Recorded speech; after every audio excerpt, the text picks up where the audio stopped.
को, अपने स्वयं के दोषों को जो दूर करे वही तो महात्मा है, वही तो महात्मा। अजी दुनिया के दोष गिनाना तो बहुत सहज है, बहुत सरल है, किसी के भी गिना देंगे, कभी भी गिना देंगे, जब चाहो तब गिना सकते हैं, लेकिन अपने दोष कौन गिनाए भला? कौन कहे कि भैया मैं बहुत बुरा हूं, कौन कहे कि मैं बहुत गाली देता हूं, कौन कहे कि मैं बहुत गुस्सा करता हूं, कौन कहे कि भैया मैं तो बहुत लोभी हूं? कोई नहीं कहता। हमेशा दूसरों की पुराण तो जगत बांस देता, लेकिन अपनी पुराण का नंबर आए कि भाई जगत में सबसे अच्छा तो मैं ही हूं भैया, सबसे अच्छा तो मैं।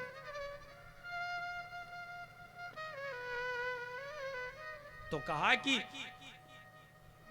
सारे संसार के इन विकारों से मुक्त होने का एक ही उपाय है, और वह उपाय है शिव प्राप्ति। शिव प्राप्तिर्भवेता सदा निर्मल चेतसः। शिव प्राप्ति से बढ़कर के और कोई उपाय है ही नहीं। और शिव प्राप्ति कैसे हो? कहा कि शिव पुराण का श्रवण करो।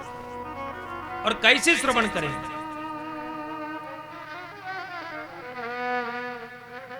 सदा सेव्या सदा सेव्या सदा सेव्या विशेषतः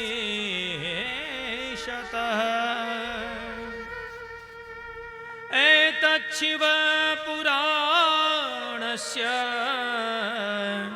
कथा परम पावनी। सदा सेव्या सदा सेव्या सदा सेव्या विशेषतः। बार बार सुनिए, बारंबार सुनिए, और सुनने का भी मौका फिर पुरुषोत्तम मास का मिल जाए, इससे बड़ा क्या उपयोग है? इससे बड़ा क्या उपयोग है? एतत् शिव पुराणस्य कथा परम पावनी, कथा परम पावनी। एक कथा तो जो हमें जीवन को जीना सिखाती है, एक कथा हमें मरना सिखाती है, और एक कथा हमें जीना और मरना दोनों सिखलाती है, वही शिव पुराण है, वही शिव पुराण। खाली अगर राम कथा में रहोगे तो जीवन जीने का तरीका तो सीख जाओगे, लेकिन जियोगे कैसे? क्योंकि जीने के लिए तो मरना पड़ता है? और मरना अगर सीखना है तो मरने के लिए भागवत जी को सुनना पड़ेगा। लेकिन दोनों को अलग अलग सुने, उससे बढ़िया है कि शिव पुराण सुन लीजिए, जीना और मरना दोनों एक साथ आ जाएगा, दोनों एक साथ आ जाएगा। इसीलिए कहा सदा सेव्या सदा सेव्या सदा सेव्या विशेषतः एतत् शिव पुराणस्य परम पावनी कथा, परम पावनी। जब भी मौका मिले सुन। और सबसे ज्यादा शिव पुराण में व्यास जी ने 24,000 श्लोक लिखे हैं, भागवत जी में तो 18,000 ही हैं, शिव पुराण में 24,000 है, 24,000 श्लोक लिखे। और कहा कि जो व्यक्ति एक बार भी एक निष्ठ होकर के एक आसन पर बैठ करके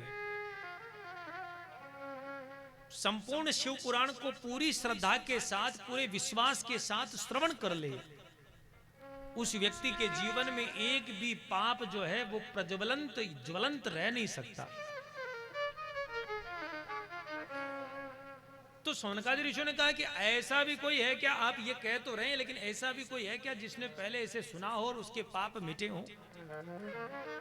सदा पापरता ये चये सठास दुराशया ज्ञान यज्ञेन तेनेन समुपन्नन्ति कलावपि।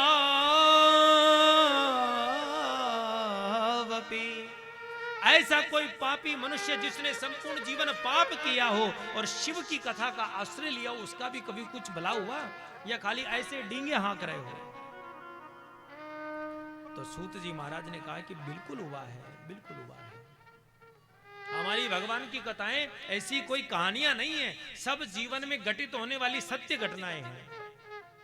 और आज भी है, लेकिन बस हमारी श्रद्धा उनके प्रति कितनी है वहां निर्भर करता है। बाकी भगवान तो आज भी है। अनेकों लोग आज भी भगवान के चरित्रों पर, आज भी भगवान के ऊपर इतना विश्वास करते हैं, इतना विश्वास करते हैं जिनकी कोई तुलना भी नहीं है। और आज भी भगवान उन भक्तों के लिए उतना ही काम कर रहा है जितनी जिसकी श्रद्धा उतना उसका काम, उस पर उतनी कृपा करें। लेकिन हम भगवान को उपयोग कैसे करते हैं कि हमने भगवान को खाली उपयोग करने की मशीन बना लिया है। भगवान को उपयोग कैसे किया जाए, श्रद्धा का तो कोई प्रश्न प्रकट नहीं होता है। जब भी जाएंगे भगवान से बस सौदा करने के लिए जाएंगे, वहां श्रद्धा कहां से आई? अजी दुकानदार से अगर हमको कोई सामान लेना है तो दुकानदार के पास श्रद्धा थोड़ी चाहिए, पैसा चाहिए। दिया पैसा, लिया सामान और चलो। श्रद्धा कब चाहिए? जब उधार चाहिए। अरे सेठ साहब, आप तो बड़े महान हैं, आपके दादा परदादा कितने महान थे, आपका नाम चलता था है। देखो आज भी पीढ़ी से आपकी व्यवस्थाएं चली आ रही है। गुणगान करने के बाद वो सेठ जी बोलेंगे आप काम बताओ, अब किस काम से आए हो? बस कुछ नहीं, थोड़ा सा ऐसा काम था तो महीने भर का थोड़ा राशन मिल जाता, ठीक रहता, अभी थोड़ी स्थिति। हाँ तो ऐसे बोलो ना, मिलेगा, बिल्कुल मिलेगा। श्रद्धा काम आई। सीधे जाकर के सेठ जी को बोले कि सेठ जी हमको उधार राशन दीजिए, सेठ जी बोले कि उधार बंद है। श्रद्धा होगी तो हर काम बनेगा। तो कहा कि ऐसा किसी ने किया? पहले अगर किसी ने ऐसा किया हो तो बताइए।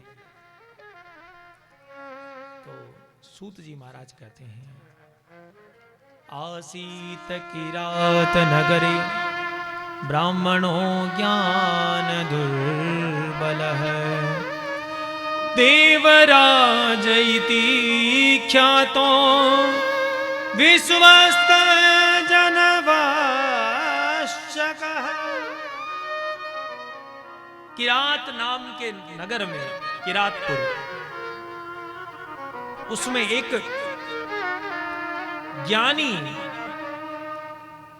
दुर्बल, जो ज्ञान से भी दुर्बल है, जिसको न तो वेद पढ़ना आता है, न गायत्री मंत्र का ज्ञान है, न जिसका यज्ञोपवीत हुआ है, न जिसने वेद वेदांत का पाठ किया है, न किसी ने संध्या बंदन किया है, ऐसा एक ब्राह्मण रहता है जिसका नाम है देवराज।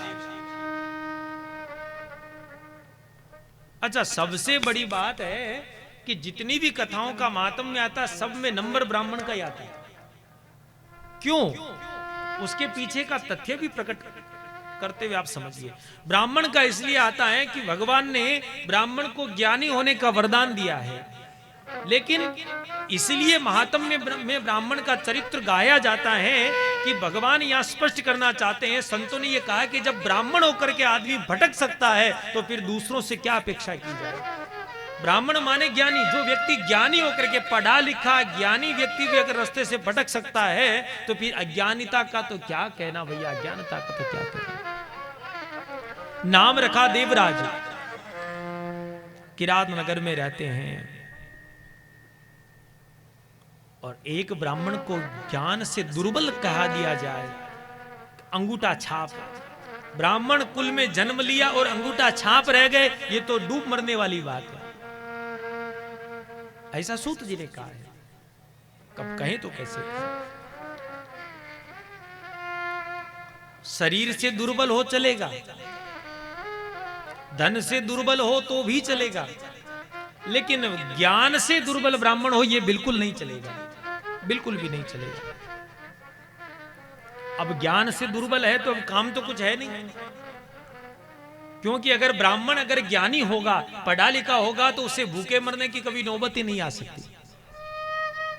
कहीं भी चला जाए धरती में, और पढ़ा लिखा नहीं होगा तो नौकरी कौन देगा, काम कौन देगा? मंत्र पढ़ना नहीं आएगा तो पूजा पाठ कैसे कराएंगे? अजी अगर पढ़ा लिखा होगा और ऐसे हाथ उठा करके कल्याण मस्तु कह दिया, जितने में भी सामने वाले का कल्याण हो जाए, श्रद्धा विश्वास रूपी ना हो।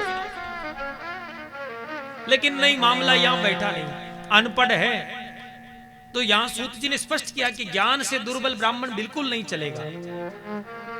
अब काम को जो बचाना ही तो काम करता क्या था? लोगों को ठगने का काम करता, लोगों को लूटने का काम करता। रास्ते में कहीं भी जंगल में जाकर के छिप जाते, रास्ते में कोई भी जो राहगीर आते, कोई भी यात्री आते, उनको रोक करके उनका सारा धन लूट करके भाग जाते। यही उनका धंधा बन गया और यही उनका कर्म बन गया।